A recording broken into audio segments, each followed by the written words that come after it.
तेवर तीखे और बोलने की शानदार शैली, अपने भाषण के दम पर चुनावी माहौल को बदल देने की ताकत रखने वाले का नाम है असदुद्दीन ओवैसी। मुस्लिम वोट, मुस्लिम वोट, मुस्लिम वोट, ऐसा पढ़े हैं जैसा कि तुम्हारे बाप का खजाना है मुस्लिम वोट।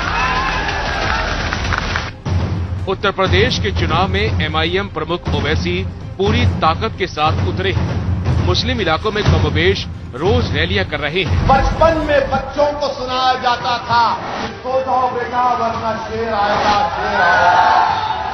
अब उनका और बताए, माए कह रही कि बेटा आराम से सो जाओ, मजलिस आ गई, मजलिस आ गई, मजलिस। सैकड़ों की भीड़ देखने और सुनने को आ रही है और यही भीड़ सत्ता की चाहत रखने वालों की चिंताएं बढ़ा रही है। ओवैसी साहिब की चाहत अखिलेश यादव से गठबंधन करके चुनाव लड़ने की थी, लेकिन वो अधूरी रह गई। लिहाजा भाषणों में अखिलेश को निशाने पर रखना नहीं भूलते। तो सुनिए, तो एबीपी के चैनल पर एक मशहूर जर्नलिस्ट है पंकज साहब ने अखिलेश से पूछा कि आप ओवैसी से समझौता क्यों नहीं कर लेते, तो अखिलेश ने जवाब दिया कि ओवैसी पर बहुत से इल्जाम लगते हैं। अखिलेश साहब, इल्जाम तो हम पर ही लगता है ना। हैदराबाद और लंदन में पढ़ाई करने के बाद राजनीति में उतरे तो कभी पीछे मुड़कर नहीं देखा। विरासत में मिली सियासत को आगे बढ़ाया। 25 साल की उम्र में साल 1994 में पहली बार विधायक बने और फिर साल 2004 में हैदराबाद की सीट से सांसद बनकर दिल्ली पहुंचे। तब से अब तक वो लगातार हैदराबाद सीट से सांसद हैं।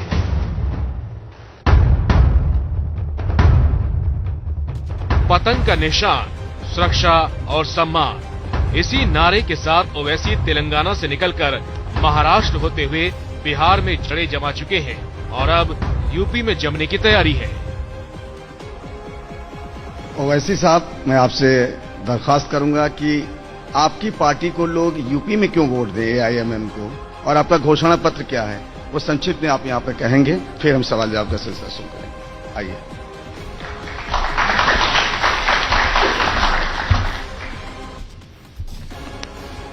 सबसे पहले एबीपी के तमाम जिम्मेदारों का शुक्रिया कि आपने मुझे यहां पर मदऊ किया, आने की दावत दी।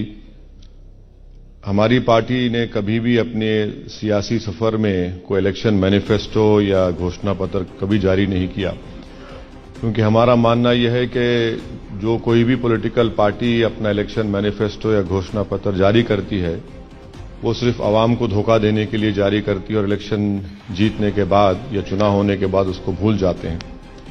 जहां तक आपका सवाल है कि उत्तर प्रदेश में मजलिस पार्टी को वोट क्यों दे, हमारा मानना यह है कि उत्तर प्रदेश में हर समाज का एक पॉलिटिकल इंपॉर्टेंस है, उनका वोट है, उनका नेता है और उसी बुनियाद पर उनको उनकी हिस्सेदारी मिलती है।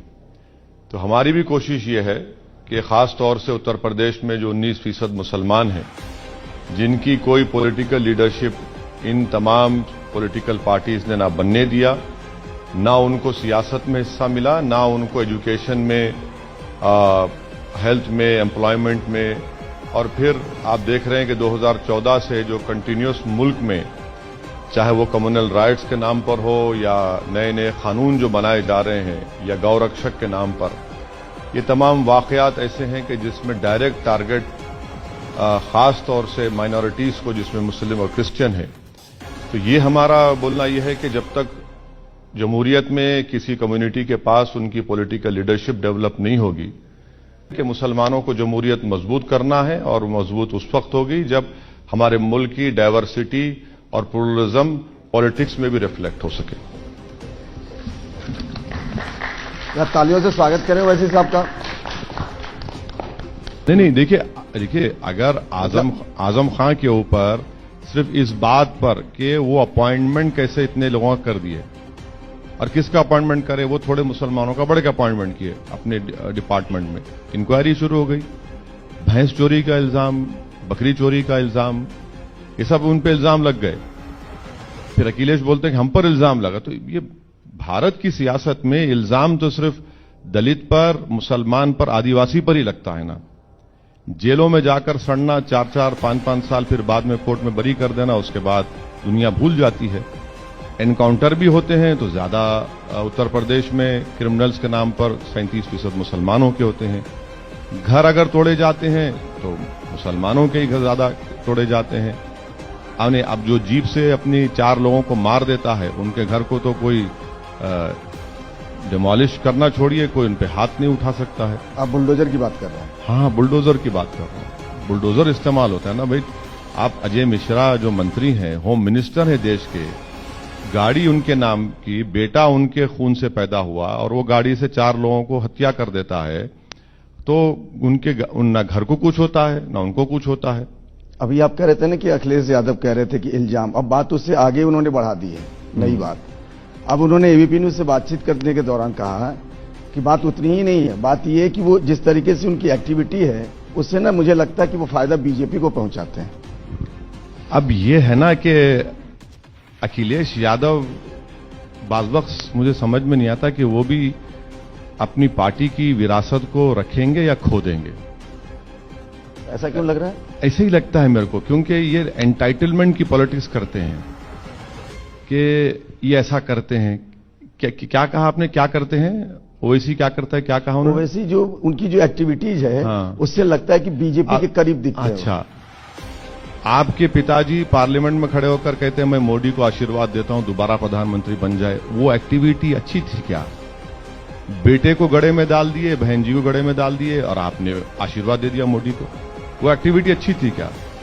आप और बहन जी मिलकर अलायंस किए, मैं तो नहीं लड़ा, मेरी पार्टी नहीं लड़ी, 75% मुसलमानों ने आपको वोट दिया, सिर्फ 15 लोकसभा की सीट जीत पाए आप। वो कौन सी एक्टिविटी थी जो मोदी को इतने सीट जिता पाई? हम तो थे ही नहीं ना। तो इनको ये लगता है कि मुसलमान की लीडरशिप कभी ना उभरे उत्तर प्रदेश में, कभी लीडरशिप, पॉलिटिकल लीडरशिप ना उभरे, क्योंकि ये समझते हैं कि मैं यादव हूं और मैं 9% हूं और मुसलमान 19% है। अगर ये लीडरशिप डेवलप होगी तो हिस्सेदारी की बात होती है।